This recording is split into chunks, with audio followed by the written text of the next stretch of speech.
Hey, what's up? This is another demo video for a private collector on his saber. So I will just jump right into the saber.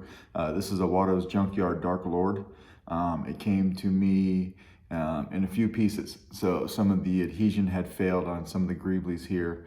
This piece right here was held in by 4 magnets. I left the 4 magnets in the top greebly, but I took the other 4 out of the main body, and then I glued this in place and then just used the magnets that were on this domino piece right here as a clocking piece to make sure that that glued on straight and true. So that worked out there. And then I cleaned off the back of these guys, these 2 guys here, and I adhesed those on as well. I'm using the same glue that I used to put together the Mando blaster for Jeff, because it holds really well, and it's perfect for situations like this when these guys are on the outside and they'll probably get beat up a lot. They're not going anywhere. What else did I do? Let's see. I did take out this grub screw right here and I re-tapped that hole for an M2.5, and I put a longer grub screw in there for a blade retention, but I'm finding that I don't even need to use that. I am going to test this guy today with my test blade because my test blade has been sanded quite a bit, and my full length blade I was having a hard time getting in here. I find this blade socket to be extremely tight. So yeah, I'm not using that, but it's there in case you ever need it, in case you have blades that are sanded more than I do. That is your blade retention, and you've got plenty of room down there. You can see your Shtok NPXLs way far down there because they are being held in by the chassis that I designed. So it's an all-in-one chassis, much like the last video I just did, where you know, everything's wired into the chassis, and then there's a hole where the switches need to go. So I wire everything up, put this guy in, and then I snake my switch wires through and I wire them to the board. So this is your chassis right here, CFX board. I do try to put Smuggler's Outpost logos on my chassis every once in a while. 28mm speaker, removable battery. So spring side is going to be your negative. Although I did put 2 holes in this chassis and used the screws that hold the switch box down for chassis retention, I noticed that that wasn't, I mean, it was working okay, but because the blade was so tight when I was putting it in, I didn't realize I was stressing the chassis. So I had to use a little bit of E6000 as well under there, right along the rim of the chassis, right in this section right here. And now everything is held in super tough. So that's how I did that. 2 buttons set up under here. So your front button here is going to be your activation, and then your back button is going to be your auxiliary. Let's throw a battery in.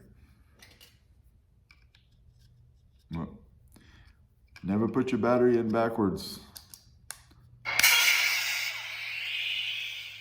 So because your Covertec does not line up properly when this thing is screwed on, I did go and I got an O-ring this morning. I got this guy right here. The thing with this is that I can't put it on this saber and have it stay there.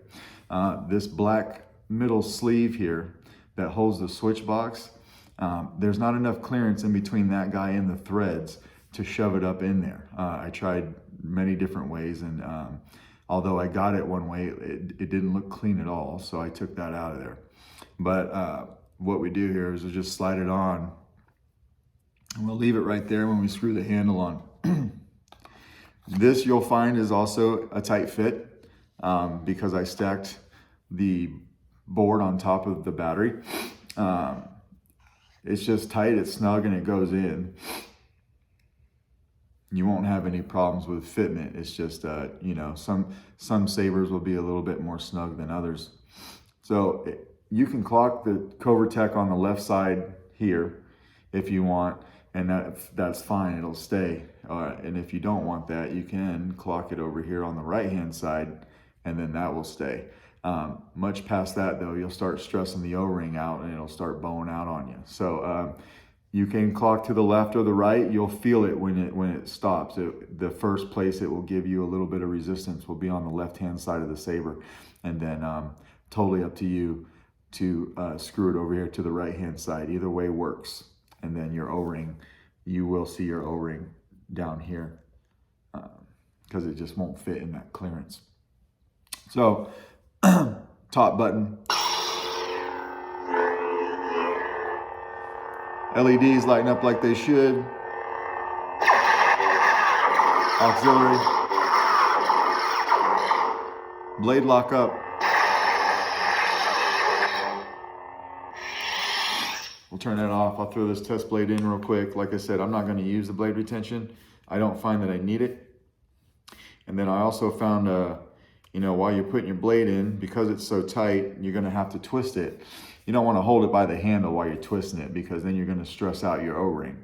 And when you stress out your O-ring while you're twisting your blade in, you're obviously tightening down your handle and you're bowing out your O-ring. So I'll just grab it right here, just like that, and put my blade in, take my blade out, all from right here.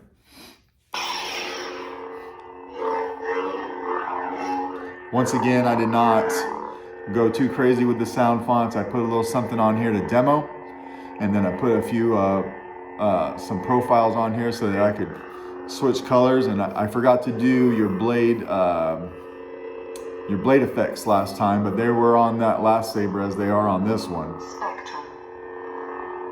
Blade profiles.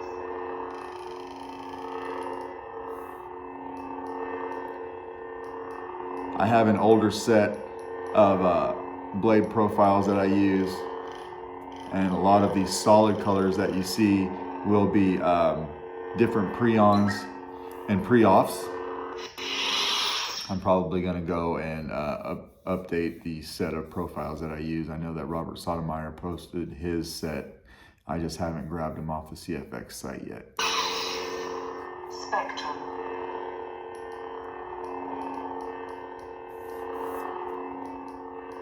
I'll just cycle through a few different colors. Battery life.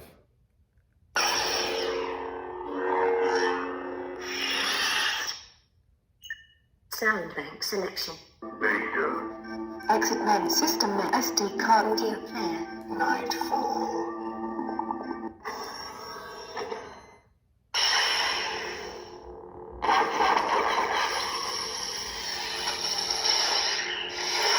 It's like that. And we'll take this blade out.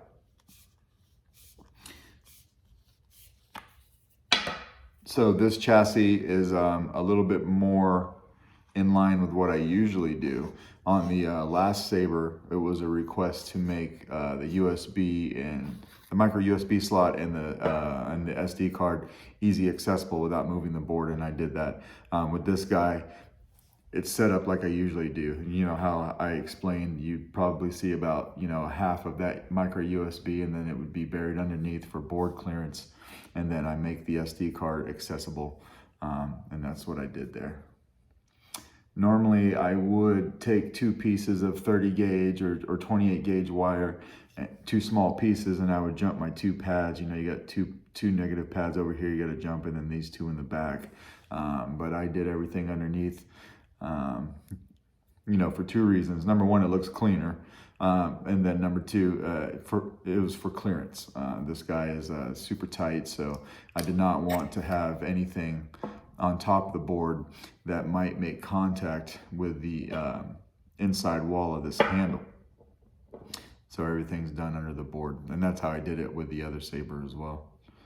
So we'll put that O-ring back on, slide this guy on, and then I'm just gonna clock it to the left for right now. But that is your saber. Let me know if you got any questions. If not, I will package. I'll package both of these up today. Thanks.